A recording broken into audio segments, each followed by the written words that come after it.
Picture a food hall the size of a stadium, hidden in the basement of a department store. Hundreds of glass counters, golden fried cutlets, glistening sushi, cakes that look like jewelry, and a small army of staff calling out to you.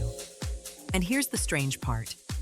An hour before closing, some of the most beautiful food in Japan gets marked down to half price, and nobody thinks that's strange at all. Welcome to Depachika, the food paradise buried beneath every major Japanese department store. Most people picture Japan's best food in tiny restaurants or street stalls. But some of the most incredible eating in the country happens underground, in a place most tourists walk right past. Today, we go inside the Depachika to find out why Japan turned a department store basement into a temple of food. This is why Japan's Depachika is heaven. So hold on to that question, because the answer is one of the smartest things about how Japan eats, and we'll get to it. Why does the most beautiful food in the building get cheaper as the night goes on, when everywhere else in the world, dinner costs more in the evening? The answer tells you something deep about Japanese values, about waste, about fairness, and about respect for food. But to understand it, we first need to understand what a Depachika actually is, because there's nothing quite like it anywhere else on Earth. The word itself is simple. Depaato, meaning a department store, plus chika, meaning basement. Put them together and you get Depachika, the food floor in the basement. But calling it a basement does it no justice at all. A Depachika is a sprawling, gleaming marketplace, often tens of thousands of square feet, packed wall to wall with food counters. And this didn't happen by accident. Japanese department stores figured out something clever more than a century ago. Back then, department stores were grand, almost intimidating places, built to sell kimono and luxury goods to the wealthy. The food basement was the great equalizer. You might not be able to afford a silk kimono on the third floor, but anyone could come down and buy a beautiful boxed lunch. And the location was genius. Japanese department stores are almost always built directly on top of, or connected to, major train stations. Put the food in the basement right by the station exits and the subway connections, and every commuter passing through on their way home becomes a customer. Picture it. You finish work, you're tired, you don't want to cook. You step off the train, walk up a few stairs, and suddenly you're surrounded by the smell of fresh tempura and roast chicken. People come down for a single item and leave with a bag full of dinner. The basement became the busiest floor in the entire building, and often the most profitable. Over the decades, the competition between stores turned these basements into something spectacular. Each one tried to outdo the others, recruiting famous restaurants, hiring pastry chefs trained in Paris, and stocking regional specialties from every corner of Japan. The result is what you see today. Not a supermarket, but a curated hall of the best food a city has to offer. Now let's walk the counters, because the variety is the first thing that stops you in your tracks. On one side, a counter of tonkatsu, thick pork cutlets fried to a deep gold, sliced and boxed while you watch. Next to it, a rotisserie of glossy roast chicken and char-grilled eel. Turn the corner, and there's a whole world of prepared salads, simmered vegetables, and delicate little side dishes called sozai, sold by weight. Then the seafood, sashimi arranged like a painting, sushi rolled to order, grilled fish still warm. There are counters for tempura, fried to order, for plump pan-fried dumplings, for glossy Chinese char siu, for rich simmered curry, for bento boxes stacked like treasure chests. Many counters belong to famous, decades-old restaurants that you'd otherwise have to queue an hour to get into, selling their signature dish to take home. That croquette counter with the long line? It might be a butcher shop that's been frying the same recipe since before the war. And this is before we even get to the sweets. Because the other half of a Depachika is a dessert wonderland. Here, you'll find the famous Japanese fruit, perfect strawberries, melons that can cost as much as a nice dinner, grapes the size of plums. There are French-style patisseries with cakes that look too beautiful to eat. There's wagashi, traditional Japanese confectionery, shaped and colored to match the season. There are entire counters devoted to chocolate, to Castella sponge cake, to cream puffs, to Baumkuchen. The fruit deserves its own moment, because Japan treats fruit like precious stones. A single perfect musk melon, grown in a greenhouse and cradled in a wooden box, can sell for the price of a fine watch, given as a formal gift. Strawberries come sorted by size and sweetness, each one flawless, arranged in the box like a jeweler's display. There are square watermelons, grapes so large and sweet they're sold individually, and peaches so delicate the staff handle them like eggs. And right beside this edible jewelry sits the wagashi counter, where seasonal Japanese sweets are shaped by hand into cherry blossoms, autumn leaves, and winter snow. Some are so beautiful it feels wrong to eat them. And then you do, and you understand why people have obsessed over them for centuries. A Depachika isn't a grocery store. It's a museum of food where everything happens to be for sale. And it changes with the seasons in a way that's almost theatrical. In spring, the counters bloom with cherry blossom pink sweets and strawberry everything. In summer, chilled noodles and shaved ice and glistening peaches take over. Autumn brings chestnut and sweet potato and matsutake mushroom. Winter fills the hall with steaming oden, hot buns, and elaborate boxes for the new year. Walk into the same Depachika 3 months apart, and it's a different place entirely. There's another layer, too. Regional food fairs. Every few weeks, a corner of the Depachika transforms into a pop-up market celebrating one region of Japan. This week, it might be Hokkaido, with fresh crab, dairy, and famous ramen flown in. Next, it could be Kyushu, or Kyoto, or Okinawa. For a traveler, it means you can taste the specialties of the entire country without ever leaving the city you're in.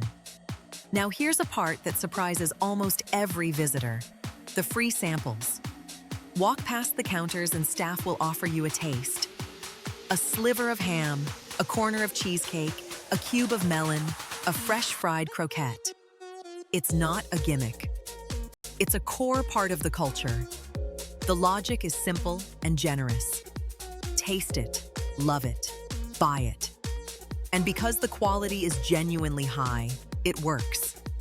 You could, in theory, walk a full loop of a Depachika and leave having tasted a dozen things, and no one will chase you out. The staff are often masters of gentle persuasion. A woman behind the pickle counter will hand you a toothpick with a single slice of takuan. Watch your face light up and quietly start boxing some before you've even decided. The tea counters will pour you a small warm cup to pair with the sweets you're eyeing. It's hospitality as a sales technique, and it's so pleasant you don't mind at all. For a curious traveler who's nervous about pointing at unfamiliar food, it's one of the most welcoming experiences in Japan. You taste before you commit, no language required. But the real magic, the thing locals plan their evening around, happens as closing time approaches. This is the answer to the question we started with. Most Depachika food, especially the prepared meals and fresh items, is made to be eaten that same day. So as the store nears closing, that food can't be held over. It has to go. Instead of throwing it away, the counters start discounting. First, stickers might say 10% off, then 20. Then, in the final stretch, 30, 40, even half price. Staff move down the aisles with rolls of stickers, slapping fresh markdowns on boxes of sushi, on fried chicken, on beautiful little cakes. There's even a word for these hunters. They're chasing the hangaku items, hangaku meaning half price. And a quiet crowd gathers, moving with practiced patience. Regulars who know exactly when their favorite counter starts marking down. and exactly which staff member holds the sticker gun. There's an unspoken etiquette to it. No shoving, no grabbing. You wait, you watch, you strike at the right moment. It's not seen as cheap or embarrassing. It's seen as smart, even a little bit of a sport. A tray of premium sushi that was 3,000 yen an hour ago might now be 1,500. A whole roast chicken, a box of 6 cream puffs, a slab of imported cheese, all tumbling in price as the minutes tick by. You can walk away with a gorgeous boxed dinner, genuine restaurant quality, for the price of a fast food meal, simply because you showed up at the right time. This is Japan's answer to food waste and high prices in one elegant move. Nothing beautiful gets thrown away, and everyone from students to office workers to retirees gets a shot at eating well for less. And it points to the bigger secret of how a Depachika can be both this luxurious and this affordable. Think about the scale. A single Depachika counter might sell hundreds of the same boxed meal in one day, feeding the endless river of commuters flowing through the station above. That volume is enormous, and volume drives the price down. A famous restaurant that seats 40 people can only cook so much. A Depachika counter feeds a train station. On top of that, there's no fancy dining room to pay for. No waiters, no table service, no reservations. Just a counter, a display case, and food made in bulk to be carried home. It's the same trick as conveyor belt sushi in a different costume. Strip away the expensive parts of a restaurant, keep the quality, and sell to a crowd. That's how a Paris-trained pastry chef's cake can sit in a basement and cost a fraction of what it would in a cafe upstairs. The luxury is real. The price is low.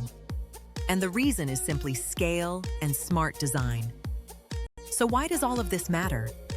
Why is a department store basement worth this much attention? Because the Depachika is Japan in miniature. It takes food seriously enough to display a strawberry like a jewel. It's generous enough to hand you a dozen free tastes with a smile. It's practical enough to make sure nothing goes to waste. And it's welcoming enough that a tourist who speaks not a word of Japanese can point, taste, and eat like a local. It's the same spirit you find in Japan's all-you-can-eat buffets, its conveyor belt sushi, and its incredible convenience stores. Abundance, quality, and care, all in one place, all underground. If you ever find yourself in Japan, skip the basement at your peril.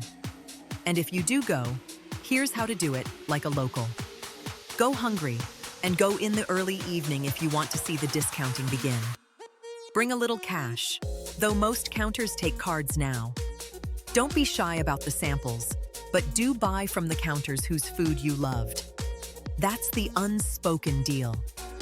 Grab a boxed meal, take it up to the rooftop garden many of these stores have, or back to your hotel, and eat like royalty for pocket change. And look for the regional fair happening that week. It's often the most exciting corner in the whole hall. Take the escalator down instead of up, and you'll discover the best-kept secret in the whole building. By the way, if you enjoy these deep dives into the everyday genius of Japan, consider subscribing. We explore a new corner of Japan every time, and there's a lot more heaven to find. So next time you're standing in a Japanese department store, don't head for the fashion floors. Go down. Follow the crowd. Follow the smell of fresh tempura and warm cake. Down there, in the glowing basement, is the real heart of the store. That is the magic of the Depachika. Next time, we'll open another door into the everyday genius of Japan. Until then, take the stairs down.